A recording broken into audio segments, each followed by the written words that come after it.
حضرت ابو ہریرہ رضی اللہ تعالیٰ عنہ بیان کرتے ہیں، رسول اللہ صلی اللہ علیہ وسلم تکبیر تحریمہ اور قرأت کے درمیان کچھ دیر سکوت یعنی کہ ٹھہراؤ فرمایا کرتے تھے۔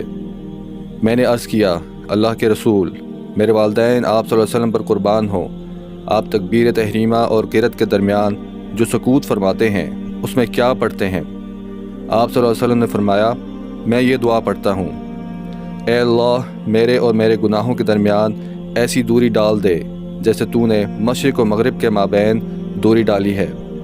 اے اللہ مجھے گناہوں سے ایسے پاک صاف کر دے جس طرح سفید کپڑا میل سے صاف کر دیا جاتا ہے۔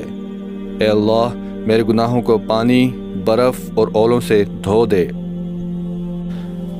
حضرت علی رضی اللہ تعالیٰ عنہ بیان کرتے ہیں، جب نبی صلی اللہ علیہ وسلم نماز کا ارادہ فرماتے، اور ایک روایت میں ہے جب آپ صلی اللہ علیہ وسلم نماز شروع کیا کرتے تو تکبیر کہہ کر یہ دعا پڑھا کرتے، میں نے یکسو ہو کر اپنے چہرے کو اس ذات کی طرف متوجہ کیا جس نے زمین و آسمان کو عدم سے تخلیق فرمایا، اور میں مشرکوں میں سے نہیں ہوں۔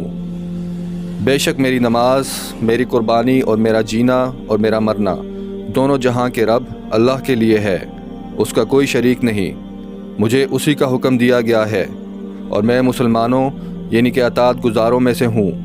اے اللہ تو مالک ہے، تو میرا رب ہے اور میں تیرا بندہ ہوں۔ میں نے اپنی جان پر ظلم کیا، میں نے اپنے گناہوں کا اعتراف کیا، بس تو میرے سارے گناہ معاف کر دے، کیونکہ تیرے سوا کوئی گناہ بخش نہیں سکتا۔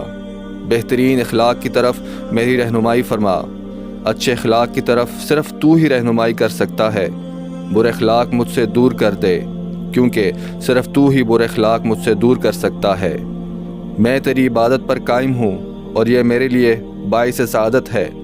تمام خیر و بھلائی تیرے ہاتھوں میں ہے، جبکہ برائی تیری طرف منسوب نہیں کی جا سکتی۔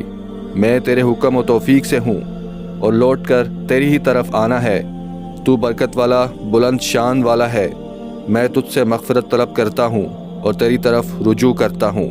اور جب آپ صلی اللہ علیہ وسلم رکوع کرتے تو یہ دعا پڑھتے، اے اللہ میں نے تیرے لیے رکوع کیا، تجھ پر ایمان لایا، تیری اطاعت اختیار کی، میرے کان، میری آنکھیں، میرا دماغ، میری ہڈیوں اور میرے اعصاب نے تیرے لیے ہی تواضع اختیار کی۔ جب آپ صلی اللہ علیہ وسلم رکوع سے سر اٹھاتے تو یہ دعا پڑھتے، اے اللہ ہمارے رب، ہر قسم کی تعریف تیرے ہی لیے ہے جس سے آسمان و زمین اور جو اس کے درمیان ہے بھر جائے، اور اس کے بعد اس چیز کے بھراؤ کے برابر جو تو چاہے۔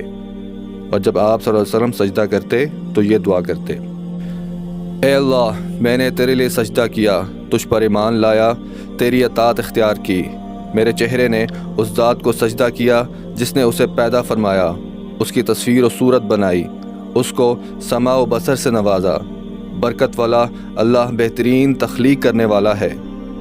پھر آخر پر تشہد اور سلام پھیرنے کے درمیان یہ دعا کرتے، اے اللہ تو میرے اگلے پچھلے پوشیدہ اور ظاہر گناہ اور جو میں نے زیادتی کی اور وہ گناہ جن کے متعلق تو مجھ سے بھی زیادہ جانتا ہے سب معاف فرما۔ تو ہی ترقی دینے والا اور تو ہی تنزلی کی جانب لے جانے والا ہے، تیرے سوا کوئی معبود نہیں۔ اور امام شافعی رحمۃ اللہ علیہ کی روایت میں ہے، اور برائی تیری طرف منسوب نہیں کی جا سکتی، ہدایت والا وہ ہے جسے تو ہدایت عطا فرمائے۔ میں تیری توفیق سے ہوں اور میرا لوٹنا بھی تیرے ہی طرف ہے۔ نجات و پناہ صرف تجھ سے مل سکتی ہے، تو برکت والا ہے۔